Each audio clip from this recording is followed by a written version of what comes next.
Joining me right now is Wisconsin Congressman Scott Fitzgerald, a member of the House Financial Services and Judiciary Committees. Congressman, can you explain to us why there is such pushback against this bill? No, I really can't. I know that, you featured kind of a couple of my colleagues, but yeah. I mean, I think the Democrats right now have a real hard time kind of describing what their position is on Israel, right? Maria, it's continued to get murky as we hear some of these members kind of dance around the idea that, well, maybe Israel should pull back. Maybe Israel shouldn't be as strong as they are in their response right now. We anticipated this. I mean, I had many people that I know back in my district of Jewish faith that have been saying, get ready for this, because at some point this whole thing is going to do a 180. And they were right. I mean, it's happened in D.C. now, where you have a number of members that just have no idea kind of where they are when it comes to Israel, which is wrong. It's just wrong. Why? Why were you expecting a 180? In other words, once Israel starts defending itself after getting attacked in an unprovoked attack on October 7th, it's supposed to just go away and not defend itself? No, I'm 100% with Israel. They just said, get ready, because there'll be a misinformation campaign that'll be launched that'll start defending all of these actions by Palestine. It's in Hamas, which has been kind of driving the narrative right now, is made this very murky, and that's why I was shocked to see that there were as many Democrats that voted against the package as there were. And as far as the U.S. Senate goes, and Senator Schumer, hey, welcome to the big leagues. We passed this out of the House. It's in your lap. Now let's hear what you've got, because they understand what the temperament is in the House of Representatives. So there's not much wiggle room for anything that they may send back. Yeah. I want to get your take on the investigations in the House right now. The GOP is pursuing an impeachment inquiry. Where does that stand? Listen, I'm excited to know that after our new speaker was elected and put in place, Mike Johnson went right back to James Comer and to Jim Jordan and said, okay, let's move, and let's move quickly.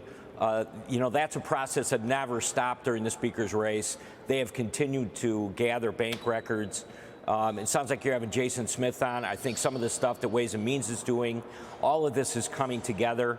What we saw this week with Sarah and James Biden and the movement that ultimately ended up putting $40,000 in the president's account was kind of that's what a lot of members, I think some members that weren't necessarily watching this kind of on a day-by-day basis, that got a lot of people's attention. I mean, we're very close to not only, I think, having all of the items that many members would want to see, but I just talked to Comer last night, and they're going to continue to push, and the speaker now is publicly saying, that we're on a path towards impeachment.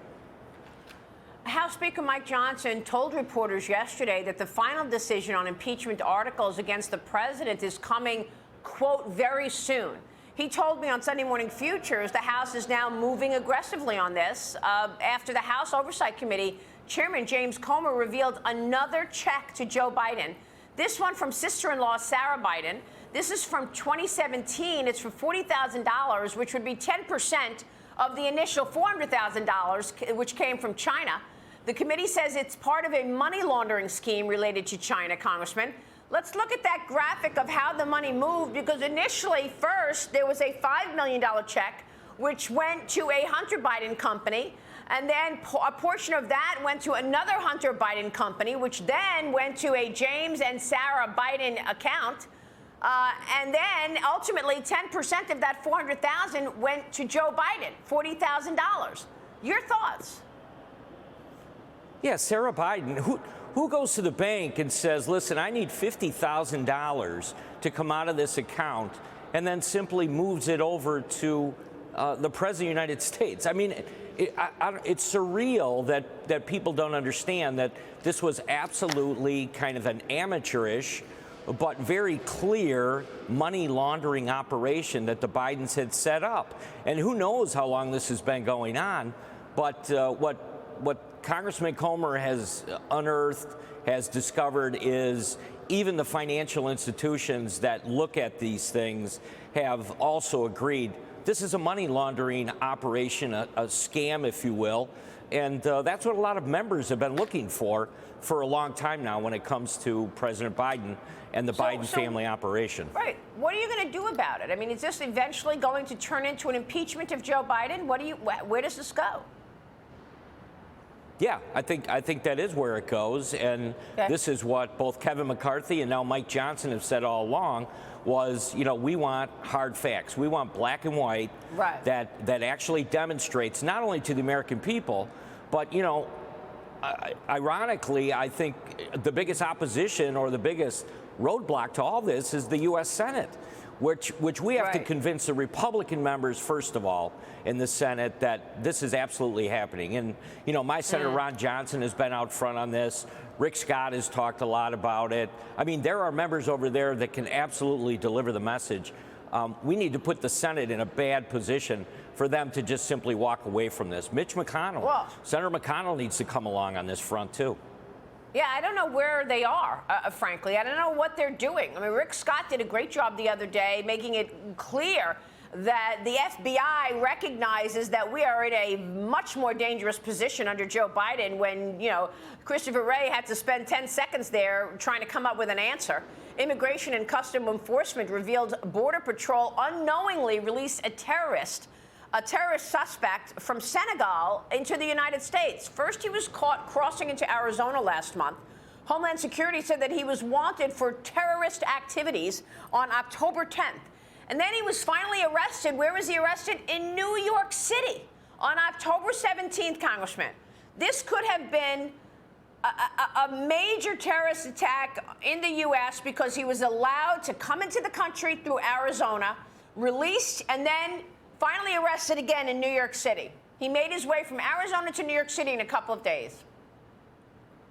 Yeah, I mean, this is proof positive that what we have worried about, right, and known that it's been going on.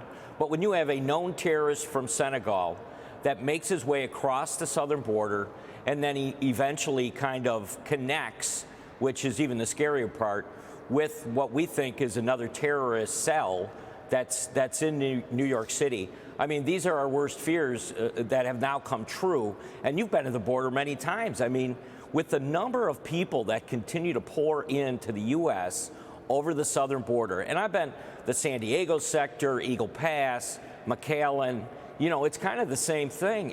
They have no idea, and it's like 2-3 weeks later before they figure out what the profile of the individual who came across is. So, I'm not sure how we're supposed to respond to this. Well, I mean, we both could have told the White House what was going to happen. We both witnessed it on the ground in Texas at the border. And we both witnessed that these illegals are coming to big cities like New York City in a 48-hour period. I don't know what they're doing to allow this to continue, Congressman. This is really dangerous, and we're all waiting to see if there's a terrorist attack on U.S. soil. Yeah, I mean, H.R. 2 needs to be part of one of the negotiated bills that makes its way over to the Senate. We need to use every bit of leverage that the House of Representatives has to make sure that those items are in there. 90% of it that you actually take out of H.R. 2 could work to accomplish that. Congressman, thank you. We'll be watching your work. Scott Fitzgerald joining us this morning in Washington.